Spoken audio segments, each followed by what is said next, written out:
Let me ask you a question, and be honest. Do you follow your religion because you chose it or because you were born into it? This video is going to make some people uncomfortable because I'm going to ask questions we're told never to ask.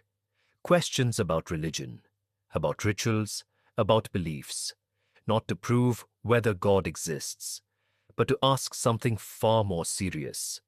What if religion was never about God at all? What if it was about control?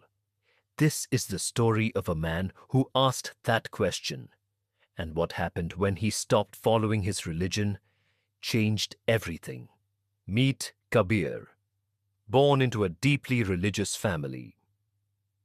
From the time he could walk, his life was defined by rituals and at times superstition.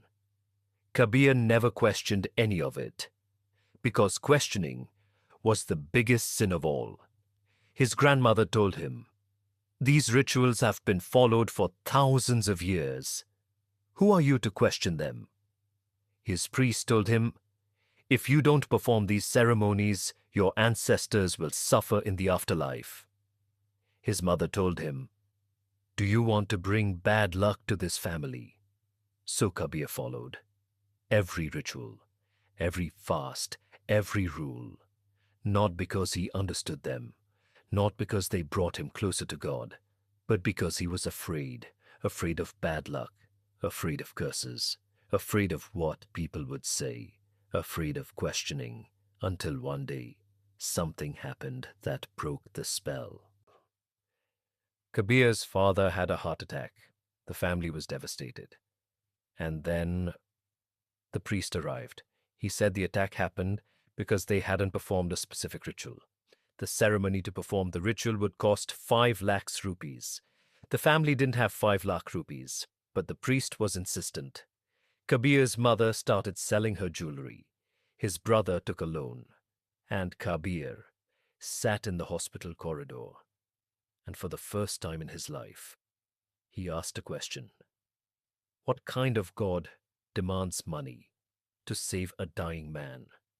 He looked at his father, on life support, tubes everywhere, and he thought, if God is all-powerful, why does he need a ceremony to heal my father?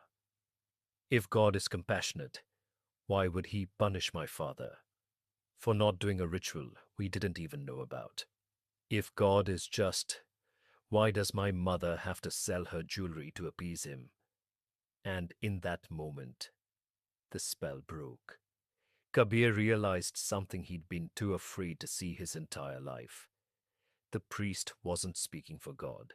He was speaking for himself. The rituals weren't about connecting to the divine. They were about control. Control through fear. Control through guilt.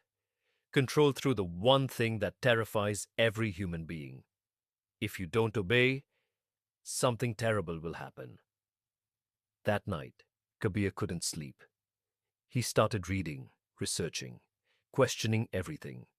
And what he found was both liberating and terrifying. He learned that most religious rituals weren't ancient divine commandments. They were social constructs, created by people in power, to control people without power. In medieval India, the caste system wasn't about spirituality. It was about keeping laborers in their place. You were born a Shudra because of past karma. Accept your suffering. Don't question. In medieval Europe, the church sold indulgences. Pay money and your sins are forgiven. Pay more and your dead relatives get out of purgatory faster. In the Islamic world, fatwas were issued not always by divine inspiration, but often by rulers who needed religious justification for political decisions. Kabir realized every religion has 2 layers. Layer 1, the core, love, compassion, truth, oneness with the divine. This is spirituality. This is universal. This is what mystics of every tradition have always taught. Rumi said, "There are 1,000 ways to kneel and kiss the ground." Kabir Das said, "If God is in the mosque, then who is this world for?" Nanak said, There is no Hindu, there is no Muslim, there is only the one divine. Layer 2. The structure, rituals, rules, hierarchies, punishments, fear. This is religion. This is man-made. This is what gets weaponized. And here's the uncomfortable truth. Layer 2 was never about bringing you closer to God. It was about ensuring you needed someone else, a priest, a mullah, a pastor, to reach God. Because if you can reach God directly, you don't need them. And if you don't need them, they lose power. Let me ask you the questions Kabir started asking, and I want you to be honest, just with yourself. Question 1. Do you believe in your religion because you examined it deeply and found truth, or because you were born into it and never questioned it? Question 2. Do your religious rituals bring you genuine peace and connection to the divine? Or do you do them out of fear, obligation, or social pressure? Question 3.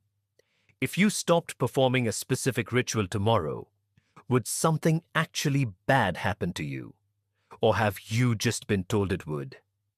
Question 4.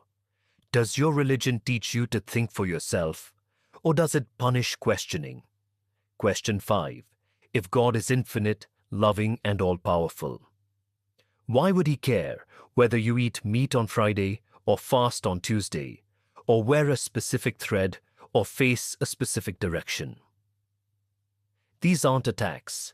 These are invitations. Invitations to examine what you believe and why.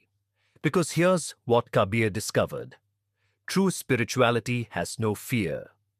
If your relationship with God requires constant fear, fear of punishment, fear of curses, fear of bad luck, fear of hell, that's not spirituality. That's control. I'm not telling you to abandon your religion. I'm not telling you God doesn't exist. I'm asking you to examine why you believe what you believe, and whether your beliefs are serving you or controlling you. Here's the truth.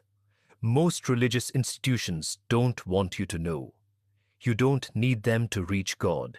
You never did. The temples, the mosques, the churches, they can be beautiful spaces for community, but they're not gateways. They're not requirements. God, or the universe, or the divine, whatever you call it, is not sitting behind a paywall of rituals. You don't need to perform ceremonies to earn divine love. You don't need a priest to interpret God's will. You don't need to fear punishment for missing a fast. You are already connected. You always have been. The only question is, will you let someone else define that connection for you? Or will you discover it yourself? If this video made you uncomfortable, good. That discomfort means you're thinking. Drop a comment.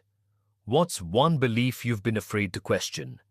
And if you're ready for more honest conversations like this, comment, divine, and subscribe to We Are All Lost channel. Because the path to finding yourself often starts with questioning everything you thought you knew. See you next time.